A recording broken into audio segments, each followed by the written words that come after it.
Student, स्वागत है आप सबका संस्कार इंग्लिश वर्ड चैनल पर। तो सेकंड चैप्टर का क्वेश्चन है, इसमें समांतर प्लेट संधारित्र की धारिता का व्यंजक पढ़ना है। ठीक है, फिर से सुन लीजिए क्या पढ़ना है। समांतर प्लेट संधारित्र की धारिता का व्यंजक।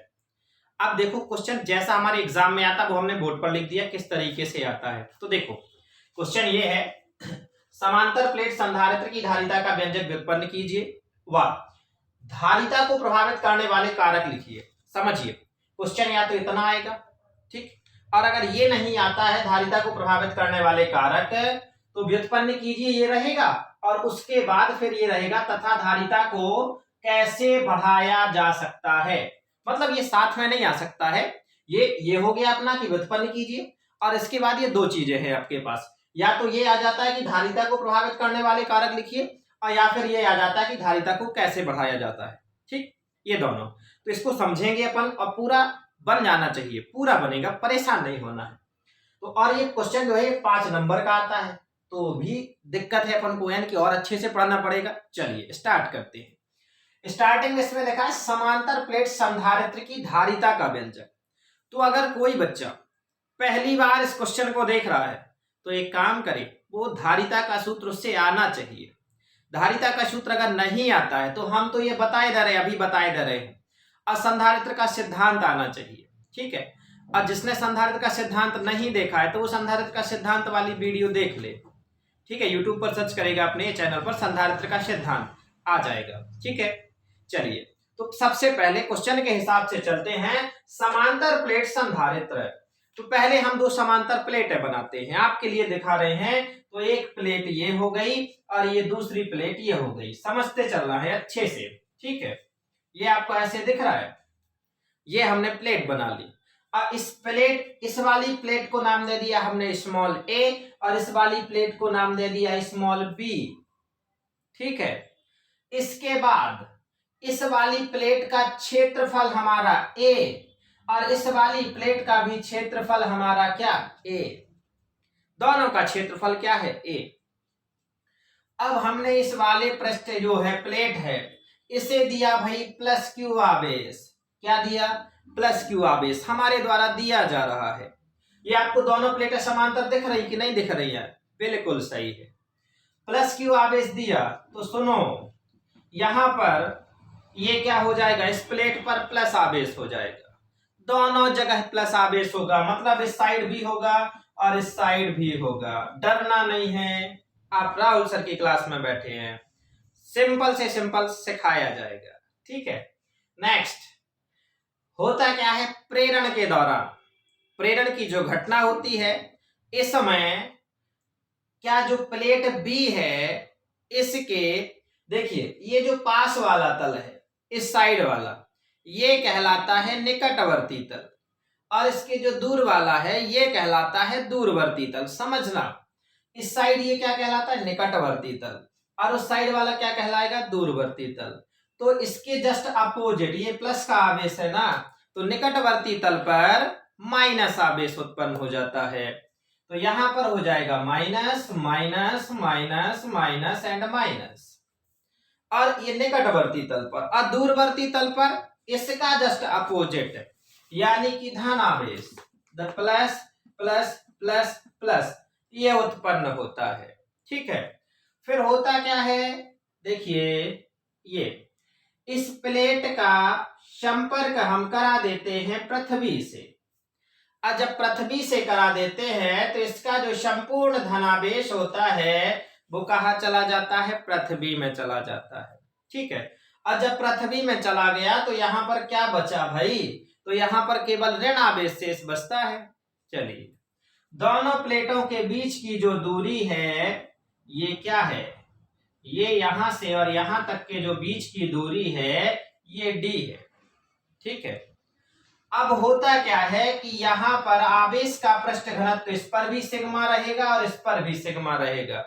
यहां देखा जाए प्लस सिग्मा, यहां माइनस सिग्मा, लेकिन हमें इन चीजों के बारे में ज्यादा आवश्यकता नहीं है, इससे कोई फर्क भी नहीं पड़ता, तो परेशान नहीं हुआ समझाने के लिए, क्योंकि हम लैंग्वेज में लिखेंगे। अब दोनों के बीच की दूरी हमने d बता दी, और दोनों के मध्य में जो उत्पन्न विभवांतर होगा वो होगा v। ठीक है। तो इस तरीके से ये डायग्राम बना लिया। और जब डायग्राम बनाते बन गया तो इसकी जो लैंग्वेज लिखेंगे वो क्या लिखेंगे ये भी समझ लीजिए। तो लैंग्वेज हम सबसे पहले लिखेंगे कि चित्र में समांतर प्लेट संधारित्र प्रदर्शित है। ये आपके सामने है, चित्र में समांतर प्लेट संधारित्र प्रदर्शित है जिसमें स्मॉल ए व बी दो चालक प्लेटें हैं। ठीक है। प्लेट ए को प्लस क्यू आवेश देने पर क्या है, प्लेट ए को प्लस क्यू आवेश देने पर प्रेरण के दौरान प्लेट ये बी के निकटवर्ती तल पर ऋणावेश व दूरवर्ती तल पर धनावेश उत्पन्न हो जाता है। क्लियर है। क्योंकि प्लेट बी का संबंध पृथ्वी से है जिससे संपूर्ण धनावेश कहां चला जाता है, प्लेट बी का जो संपूर्ण धनावेश है वो पृथ्वी में चला जाता है और प्लेट बी पर केवल ऋण आवेश शेष बचता है। ठीक है। फिर और आगे क्या लिखेंगे कि दोनों प्लेटों के बीच की दूरी स्मॉल डी है। दोनों प्लेटों के बीच की दूरी क्या है, स्मॉल डी है। दोनों प्लेटों का जो पृष्ठीय क्षेत्रफल है, ठीक है, या क्षेत्रफल है तो वो क्या है, कैपिटल ए है। और दोनों प्लेटों के मध्य में जो विभवांतर है वो भी है। ये इतनी लैंग्वेज हम क्या करेंगे, लिखेंगे। क्लियर। चलिए ये अब देखें, जो भी हमने आपको लैंग्वेज समझाई और जो यहाँ चित्र समझाया था वो चित्र आ गया अपना इधर, और ये टोटल जो लैंग्वेज थी जितनी हमने बोली थी वो सब लिख दी यहाँ पर। ठीक है। तो ध्यान से आप लोग स्क्रीनशॉट ले करके या रुक रुक करके लिख सकते हैं। देखें क्या लिखा, चित्र में दो समांतर चालक प्लेटें क्रमशः ए व बी प्रदर्शित है। प्रत्येक प्लेट का क्षेत्रफल कैपिटल ए है। दोनों प्लेटों के बीच की दूरी स्मॉल डी है। दोनों प्लेटों के मध्य विभवांतर भी है। प्लेट ए को प्लस क्यू आवेश दिया गया है जिससे प्रेरण के दौरान प्लेट बी के निकटवर्ती तल पर ऋणावेश व दूरवर्ती तल पर धनावेश उत्पन्न हो जाता है। प्लेट बी का संबंध पृथ्वी से है जिससे संपूर्ण धनावेश पृथ्वी में चला जाता है और प्लेट बी पर केवल ऋण आवेश शेष बचता है। यही लैंग्वेज हमने आप लोगों को अभी समझाई थी। अब देखें यहां है, यदि आवेश का पृष्ठ घनत्व सिग्मा है, जो कि हमने बात की थी, आवेश का पृष्ठ घनत्व अगर सिग्मा है तो समझिए पृष्ठ घनत्व का जो फॉर्मूला है वो बता दें पहले आपको कि पृष्ठ घनत्व बराबर होता है फॉर्मूला आवेश बटे क्षेत्रफल। क्या होता है, आवेश बटे क्षेत्रफल। तो जो पृष्ठ घनत्व है उसे हमने आपसे बात की कैसे डिनोट करते, सिग्मा से। फिर घनत्व अलग बात है, घनत्व को अपन रो से प्रदर्शित करते हैं, लेकिन यहाँ पृष्ठ घनत्व है सिग्मा से। फिर यहाँ आवेश, तो आवेश क्या है, क्यू, और क्षेत्रफल क्या है, ए। तो यही बात हमने क्या लिख दी, सिग्मा बराबर क्यू बटे ए। यहाँ देखिए आप, आवेश क्या है क्यू और ये क्या है, क्षेत्रफल ए। इतना हो जाने के बाद तीव्रता निकालनी है हमें। देखो तो तीव्रता को डिनोट किया जाता है ई से। काहे से, ई से। बराबर, तो ये हो जाता हमारा सिग्मा बटे के एप्सिलॉन 0। ये क्या यहां लिखे दे रहे हैं कि जहां के माध्यम का परावैद्युतांक है। ठीक है, माध्यम का परावैद्युतांक है, ये हो गया। ठीक है, जहां के माध्यम का क्या है, परावैद्युतांक। क्लियर। चलो नेक्स्ट यहां लिखे दे रहे हैं, सही से आ जाएगा, माध्यम का परावैद्युतांक है, ये लिख दिया। अब हम समीकरण 1 से सिग्मा का मान रख सकते हैं कि नहीं रख सकते हैं, तो यहां लिखे हैं कि समीकरण 1 से मान रखने पर, अब डायरेक्ट करना है अपन को, यहां हम समझाए दे रहे हैं हमारा समीकरण 1 जो है ई बराबर इस सिग्मा की जगह पर हम रखेंगे क्यू बटे ए, अब बटे का है के एप्सिलॉन 0। तो समझना है भैया बात को, ये तो ऊपर बटे में है, इसके बटे में कुछ नहीं है तो 1 कहलाया। अब हमारे पास 1 2 3 4 बटे में आ गई हैं संख्याएं, तो फिर क्या होता है कि ये संख्याएं आपस में पलट जाती हैं। सब जानते हैं कैसे पलटती हैं, ये भी देख लो। तो ये पलटेंगी ई बराबर ये क्यू बटे ए और गुणे ए बटे के एप्सिलॉन जीरो। ये एक चला जाएगा ऊपर और के एप्सिलॉन जीरो आ जाएगा नीचे। तो जब क्यू का ए में गुणा होगा तो क्या हो जाएगा, क्यू और क्यू का एक में गुणा होगा तो क्यू एकम क्यू, और ये हो जाएगा हमारा ए के एप्सिलॉन जीरो हो जाएगा ना। तो डायरेक्ट हम यहां लिखेंगे ई बराबर क्यू बटे ए के एप्सिलॉन जीरो, और इसे बना दिया समीकरण नंबर 2। चूंकि हमें निकालना क्या है भाई, हमें निकालना है धारिता। और धारिता का जो सूत्र है वो जिसे याद नहीं है पहले वो याद कर ले, नहीं तो ये क्वेश्चन एक भी नहीं बनने हैं। ये लिखे दे रहे हम धारिता को डिनोट करते हैं सी से, और ये क्यू बटे भी, आवेश बटे विभवांतर, ये धारिता का फॉर्मूला है, ये याद कर लेना है, ठीक है। अब देखो हमें धारिता निकालने के लिए किस चीज की आवश्यकता होगी, भी की होगी, क्योंकि क्यू तो हमें दिख रहा है यहाँ पर। अभी भी और अगर हम निकाल दें और भी का मान यहाँ रख दें तो धारिता आ जाएगी। तो भी मतलब यहाँ पर क्या है, विभवांतर। तो विभवांतर कैसे निकालेंगे वो समझिए। तो यहां लिखा हमने विभवांतर, ठीक है। अब विभवांतर बराबर होता है भाई तीव्रता गुणे दूरी, ये फॉर्मूला है विभवांतर का। विभवांतर बराबर तीव्रता गुणे दूरी, ये तीव्रता गुणे दूरी, ठीक है। चलो, तो विभवांतर को डिनोट काहे से किया जाता है, v से, और तीव्रता को डिनोट काहे से किया जाता है, e से। और दूरी यहां पर क्या है, तो दूरी यहां पर है स्मॉल d, तो ये हो गया। अब हम क्या कर सकते हैं, तो समीकरण 2 से हम e का मान रख सकते हैं, रख सकते कि नहीं रख सकते। तो यहां पर अब हम ये मिटाए जा रहे हैं क्योंकि आपको याद कराने के लिए मैं बताया था। यहां लिखेंगे समीकरण 2 से मान रखने पर, और जब समीकरण 2 से मान रखेंगे तो भाई v बराबर ओनली e की जगह ये आ जाएगा। तो e की जगह आया हमारा q बटे a के एप्सिलॉन जीरो, और इनटू का क्या है d। चलिए, तो ये d ऊपर कहलाया हमारा, q और d कहलाया कि नहीं कहलाया। तो v बराबर q डी बटे a के एप्सिलॉन जीरो, और इसे बना दिया हमने समीकरण 3। अब v का मान निकल के आ गया, और हमने आपसे बताया था कि धारिता के सूत्र में। तो यहां लिखा अपन ने धारिता के सूत्र से। तो धारिता का जो सूत्र है ये क्या होता है, C बराबर क्यू बटे भी। तो समीकरण 3 से हम डायरेक्टली क्या करते हैं, मान रखते हैं। तो यहां लिखा समीकरण 3 से मान रखने पर, किसका मान है समीकरण 3 में, v का। तो C बराबर ये क्यू रहेगा, अब v की जगह आ जाएगा क्यू डी और बटे a के एप्सिलॉन जीरो, ठीक। अब देखो पिछली बार जो था उसमें नीचे पन्ने मतलब यहां पर क्या लगाया था, 1 लगाया था। अब नीचे क्यों लगाया था, क्योंकि ऊपर 2 बटे में थी, और इसमें क्या है कि नीचे 2 बटे में है, ऊपर नहीं है, तो ऊपर 1 लगाना चाहिए। तो ऊपर कैसे, डायरेक्ट ऊपर नहीं लगता, क्यू के बटे में 1 लगेगा, है केवल आपको समझाने के लिए बता रहे हैं। तो हमारा क्या हो जाएगा, क्यू के बटे में 1 होगा, और यही चीज रिटर्न होकर के मतलब पलट जाएगी के एप्सिलॉन जीरो, एंड ये हो जाएगा क्यू डी। तो क्यू से क्यू क्या हो जाएगा, कट जाएगा। हमारे पास क्या बचेगा भाई, ए के एप्सिलॉन जीरो बटे का डी बचेगा कि नहीं बचेगा। तो वही बात हम आपको समझाए दे रहे हैं, और क्यू से क्यू यहाँ काटे दे रहे। तो सी बराबर ये ऊपर चला जाएगा ए के एप्सिलॉन जीरो, और बटे में क्या बचेगा, डी। लीजिए भैया, ये हमारा क्या निकल करके आ गया, समांतर प्लेट संधारित्र की धारिता का व्यंजक या धारिता का सूत्र।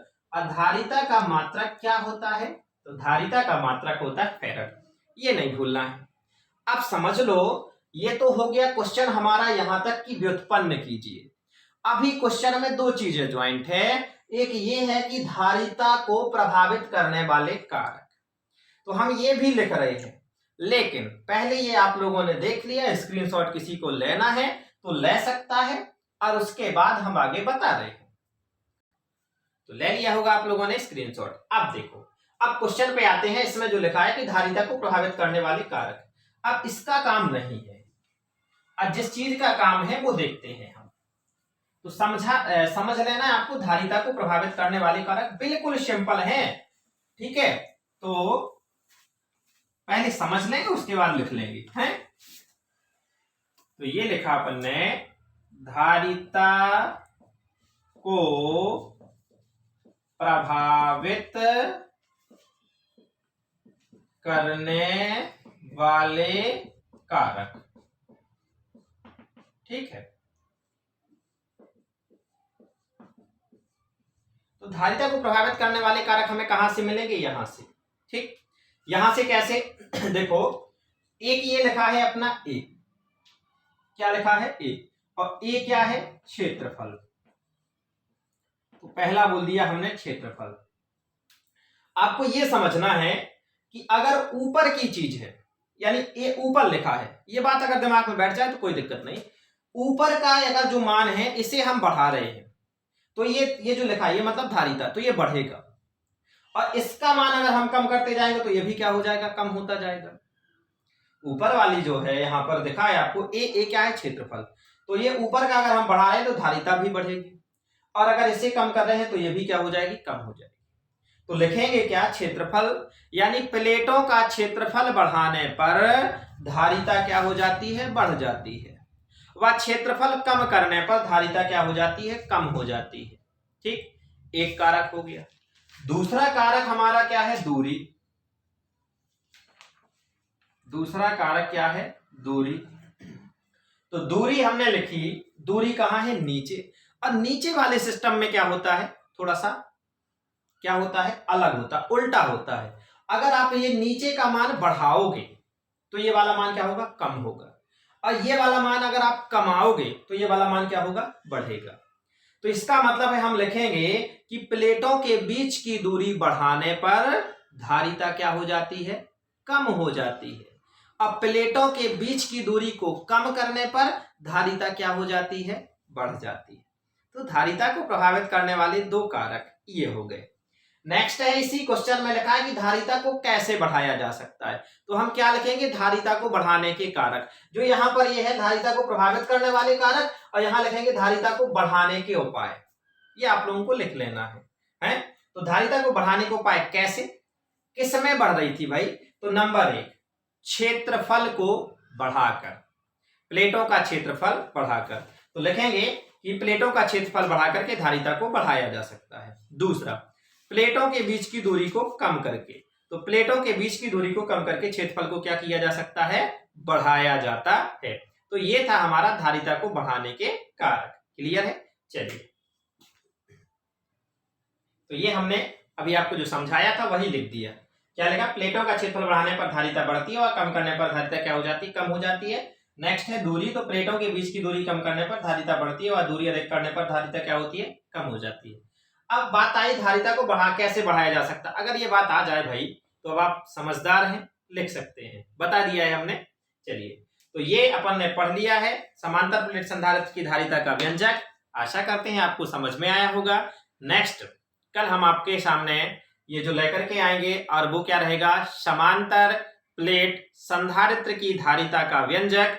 लेकिन उसमें क्या रहेगा, आंशिक रूप से परावैद्युत माध्यम रहेगा। ठीक है, क्वेश्चन इतना ज्वाइंट रहेगा आपका। क्वेश्चन ऐसा रहेगा, आंशिक रूप से परावैद्युत माध्यम स्थित होने पर समांतर प्लेट संधारित्र की धारिता का व्यंजक। और नीचे वाला यही, धारिता को कैसे बढ़ाया जा सकता है या धारिता को प्रभावित करने वाले कारक। तो पढ़ते रहना है, मुस्कुराते रहना है, और चैनल को अगर आपने सब्सक्राइब नहीं किया है तो कर देना है। और जय राम जी की।